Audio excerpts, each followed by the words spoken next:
Can you be creative even if you have a lot of discipline? How does discipline affect your creativity? And how do you balance spontaneity with structure when it comes to writing? Welcome to A Year of Writing, a podcast about writing, productivity, and marketing. My name is Natalie, and I'm your host. In today's episode, we'll explore the delicate balance between spontaneity and structure. And we will talk about how you can find some balance with your creativity and habits and structure, and what it actually does to someone who wants to create long term. As writers, we often find ourselves torn between the freedom of creativity and the need for discipline. This is something a lot of us struggle with. I've struggled with it too, but I have found some kind of balance, at least for me. And that is why I wanted to share my thoughts on this subject with you guys. Because on one hand, creativity, it thrives when it can be spontaneous, when it can roam, and it can, go wherever you want to go. It's a little bit like being a pantser. You will just write whatever comes to mind. And it's an incredible feeling. It really is. But on the other hand, structure can really help us create a more engaging, a more coherent story.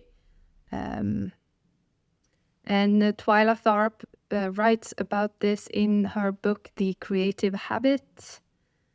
She reminds us that if you want to continuously be creative, you need to have habits and some kind of structure to support this in your life. And I think this is one of the keys to long-term creativity and long-term writing success.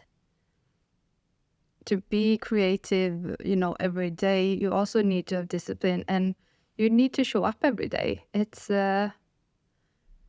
like if you want to, get in shape, you need to show up at the gym every day. You need to work out despite feeling tired, despite feeling hungry or cranky. Because if you continuously show up, your body will learn to enjoy the movement, and you will become a lot stronger, and you will get a boost from it. But it takes time to create these habits, and it also takes some discipline. But you can, of course, get around it by attaching other habits or other things to. Like if you struggle, once again, going to the gym, maybe you love going into the sauna. Well, then reward yourself afterwards by going, by enjoying the sauna. And there's a quote in Twyla Tharp's book that I really, really love, so I wanted to share it with you. This, to me, is the most interesting paradox of creativity.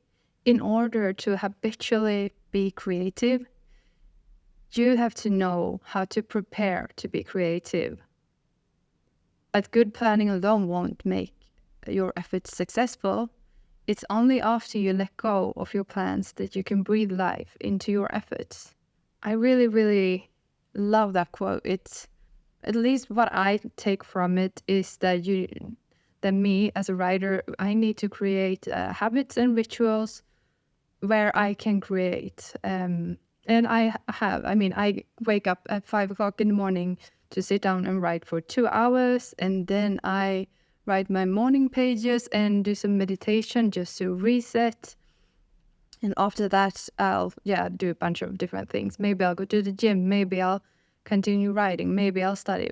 Depends on what kind of day it is. But for me, having that ritual in place means that whenever I wake up, I'm automatically, creative. I'm in that mode. I know I'm going to sit down and write. So I never struggle, at least not now, with writer's block or anything like that, because I know I have my, time and place when I sit down and I write, and I have created a space for myself where I can be very creative and very productive. How can you strike balance between these seemingly opposing forces? Let's begin by looking at the importance of creativity in the writing process. I talked a lot about productivity in the second episode of the podcast, so if you want to know more, a little bit more about that, just listen to that episode. But when it comes to creativity, it is the livelihood of storytelling. It is, what makes us what we are, who we are. And being creative, it can include free writing, it can include brainstorming, or, you can engage in hobbies that inspire you to create more later. And one thing that I think is really important is to actually set aside some time for you to do things that boost your creativity and that boost your inspiration and motivation. And allowing ourselves the freedom to explore without limitations can actually lead to some incredible discoveries and breakthroughs that you can use in your writing later. But is there a way to focus creativity while maintaining focus? One way to do this is to engage in practices that fuels creativity. And one thing that I do when I need a creative boost is to take myself out on an artist date. An artist date is something that Julia Cameron writes about in her book, The Artist's Way. And it's you going out doing something fun for yourself. Just you. Just for you. I love going to the museum, and so that is usually what I do. Or maybe I'll go to the spa or whatever, but it's somewhere where I can recharge and just enjoy myself. However, it is important to remember that creativity only takes us so far when it comes to writing a story.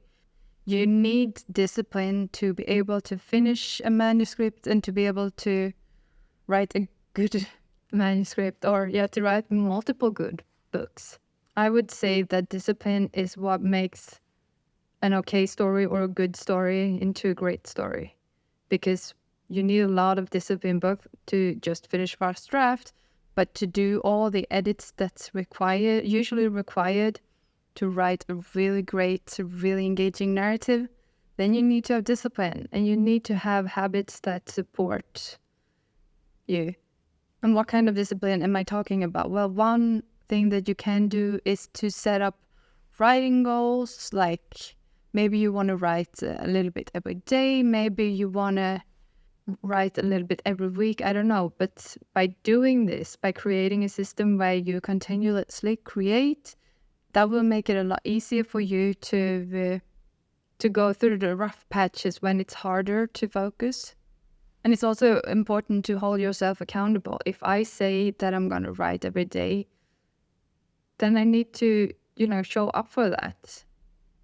I've heard about writers that tweet their word count every day, or like during NaNoWriMo, that is coming up very soon.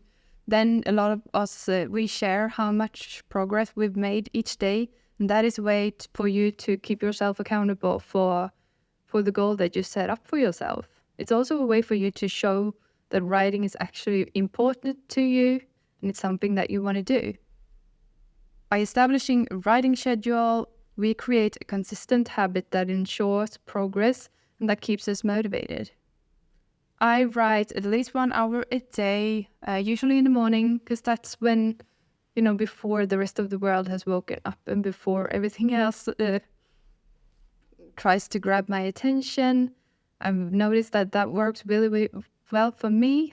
Sometimes I also write in the afternoons and stuff like that, but I always also want to get that hour in the morning or 2 hours, because it's that's how I make sure that it always gets done, because during the day life can happen. Someone might call you and say, hey, I need your help. And of course, if someone needs your help, then you're going to drop everything. So, and structure, on the other hand, is something that brings coherence to your story. It is, when you create an outline for your story, when you think about the character arcs. I usually do that before I start writing my first drafts. I know that some people look at these things after they have written their first draft, but using this structure to support your story is a way for you to, organize your plot points, craft great characters, These structural elements provide a solid foundation for our creativity to thrive within, and it ensures that our story maintains focus and so that it engages the readers. And now, finding the right balance between creativity and discipline, that is a highly personal journey. What works for me may not work for you, but you need to find what works for you. So you need to experiment and try different things. And every writer has their own unique approach to this. I have given you some examples on how I did it, but you have to figure out what works for you. Some people like to outline extensively, some people don't. That is completely up to each and every one of us. And also, striking the balance between these seemingly opposite forces, it's an ongoing process. Sometimes you need to be more creative. Like maybe when I write my first drafts, I need to be a lot more creative and a lot more spontaneous. Despite having outlined everything, I still need to be very creative. But later when I do my rounds of editing, I need to be super structured and really keep discipline, because there are a lot of things for me to go through, and I go through it in a specific order for it to, make sense in the end. And what are your thoughts on creativity and discipline? Do you find that you swing towards one or the other more, or are you like me that's still more creative at one stage of the process and not at the other? Let me know in the comments or send me a DM on social media. I would love to know more about your writing process and what you think about this. And this brings us to the end of this episode. If you like this, then please subscribe. It really helps me grow as a content creator. And if there are any questions, leave a comment or ask a question. I hope you found this episode helpful and that it gave you some insights to your own writing. Thank you so much for tuning in today. Bye!